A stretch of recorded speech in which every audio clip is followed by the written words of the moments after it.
Private retirement residence is jacking fees by several $1,000s, forcing people in their 80s and 90s to quickly find a new place to live.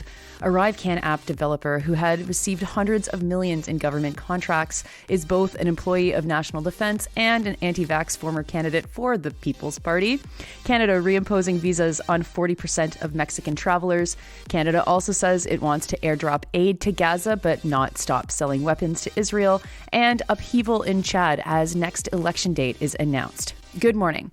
It's Thursday, February 29th, that ultra special extra day of the year that we get every 4 days. Oh, I love it. I'm Nora, and here are your headlines.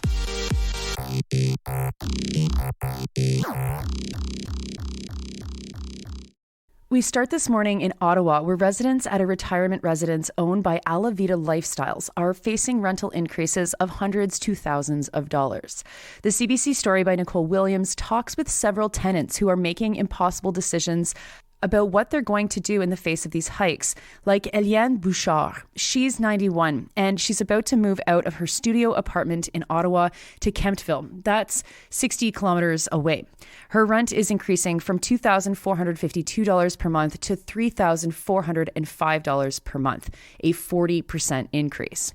The rental increases are being pushed through services that residents receive to avoid getting the company in trouble with the landlord and tenant board. These tenants are paying something the companies invented that is called marketing discounts, lower rent because they're on fixed incomes. Bouchard moved in with the understanding that she would pay this amount and that she would save about $830 per month on fees because she was on a fixed income. But she was never told that the company would revoke this discount without notice. CBC's Nicole Williams quoted Alavida Lifestyle's Chief Financial Officer Manny DeFilippo and CEO David Chu, who sent an email statement to CBC that said this, quote, having permanent discounts in a very competitive marketplace would put significant financial strain on an operational business that requires the level of services required by care homes, unquote. Ah, yes, it's the fault of the government. It's the fault of rising prices. How much do these guys make? I wonder. Maybe we'll find out in the story. Let's see. Bouchard's swift need to move has taken a big toll on her mental health. She told CBC that she'd like to just, quote, pass as soon as possible, unquote, as a result of this nightmare. Another tenant, Catherine Elliott, is seeing her rent increase from $3,885 per month to $5,170 per month, which has forced her to move in April. Penny Eccles had her rent increase from $4,755 per month to more than $7,000. Eccles is going to be engaging in civil disobedience and refusing to pay the higher fees. Now, Williams doesn't give us any information at all about the financial state of Alavida Lifestyles or who Alavida Lifestyles really is. Alavida is owned by Ashcroft Homes, and Ashcroft is a massive development company that builds and operates commercial and residential spaces, including private residences, student residences, and retirement residences, mostly in Ottawa. I couldn't find any profit information or information about how much the CEO, David Chu, makes. But let's just say that he looks like the kind of guy who would be living large off of squeezing elderly people's savings dry. Next, there is breaking news about one of the companies that worked on the ArriveCan app.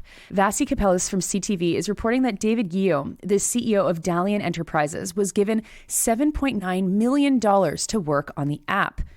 The news came out as a result of scrutiny on which suppliers were being chosen for contracts for Indigenous contracts, as Yeo identifies as Indigenous. He also happens to be an employee with the Department of National Defense. Yeo has been suspended. Kapelis references the Globe and Mail reporting that says that Dalian presents itself as Indigenous owned.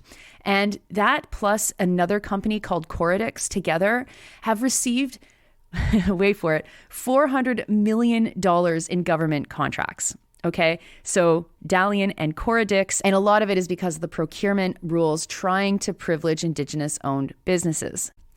The contracts that these guys got were for Canada Border Services Agency, the RCMP, the Department of National Defense, and, quote, a number of other departments, unquote. Remember what I've told you about that use of that phrase, a number? We don't know what that means. But it's actually interesting how many of these scandals revolve around CBSA, the RCMP, and National Defense. Now, what is extremely curious to me is that Capellos' article doesn't mention something kind of critical, is that Yeo ran in the 2021 election in Ottawa West Nepean. In that election, he called himself an entrepreneur and a war veteran and the great-grandson of Robert Franklin of the Alderville First Nations. Oh, wait, did I mention what party he ran for? He ran for the People's Party. That's right, the far-right wackadoodle party. Here is why he chose the PPC in his words, quote, to help ensure every business is essential and end the lockdowns. The PPC is against mandatory vaccination, mandatory vaccine passports, and the PPC supports pipelines. And these and many more are the reasons I joined the PPC. I'll just mention that he capitalizes the words pipelines for out of everything. That's the only thing that's capitalized. It's very, very strange. I don't want to move too fast off of how an employee of one ministry can bilk the feds as a contract for a ton of money, but him being also a far-right freak really does make this story so much worse. And he worked on ArriveCan, the darling conspiracy theory of people like him. I wonder if he ever shared his work with that world, or oh my God, it just feels like there's so much more to this story. And so I guess we'll all have to watch the news to see what comes next. Now, in a callback to the Stephen Harper years, the federal government is going to reimpose, quote, some visa requirements, unquote, on Mexican nationals who visit Canada. The English CBC article by Darren Major is based on a Radio-Canada report from Louis Bloin and Romain Chouet. It reports that the new rules are in effect as of tonight. Irritatingly, the article immediately talks about how François Legault has been calling on the government to, quote, slow the influx, unquote, of migrants into Quebec. Migrants who mostly cross into Quebec on foot and who will not have had a visa of any kind, regardless of what governments insist. So remember that. Legault also said that they should bring back visas for Mexicans, which is something that the Trudeau government has mused about publicly months ago. And I'm not sure why that didn't get mentioned, because this whole thing looks like the government is responding to what François Legault is saying. Oh, but it's also mentioned that the U.S. wants the visa requirements back in place because many people are coming to Canada and then leaving Canada to the United States. The U.S. wants to stop that. Just 2,000 Mexicans have been apprehended by U.S. border agents in 2024 so far. And so the real issue, I guess, here is that Mexicans are coming to Canada and leaving Canada, which, again, has nothing to do with François Legault's problems or what he's trying to get the government to do. Anyway, more people from Mexico apply for asylum in Canada than any other country. Some 25,000 Mexicans applied for asylum last year.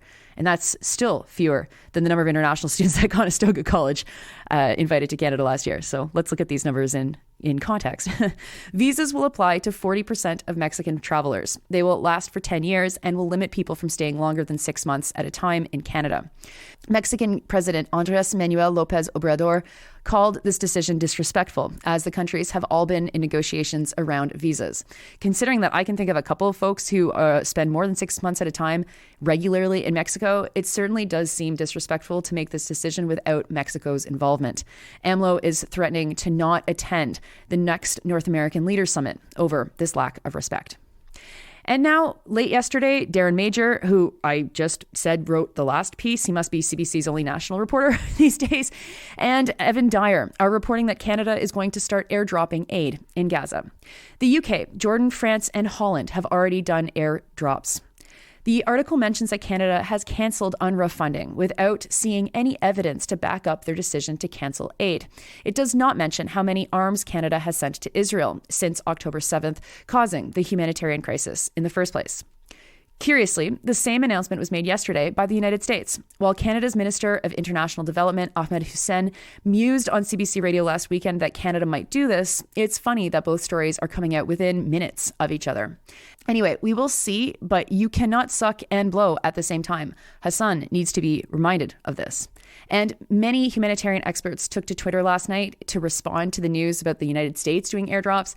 And they say that they're hugely expensive and they barely help, making this little more than a show, considering that both Canada and the United States could take action to stop the flow of weapons to Israel immediately and start to stop the crisis on that end.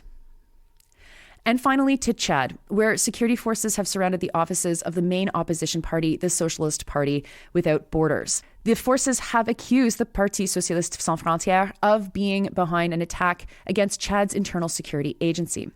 The attack killed several people and happened just after the country announced a presidential election on May 6th. This election is supposed to restore democratic rule to Chad after the military has been in power. There has been heavy gunfighting in the city of N'Djamena. Al Jazeera's reporter was reporting on the situation from nearby Nigeria, and he talked to people who were saying that the gunfighting was in the center of N'Djamena, where both the presidential palace and the PSF headquarters are. PSF leader Yahya Dillo has denied the allegations made against the party, that an assassination attempt that the military is pinning on the opposition was actually staged, and the PSF members were victims of security forces opening fire on them.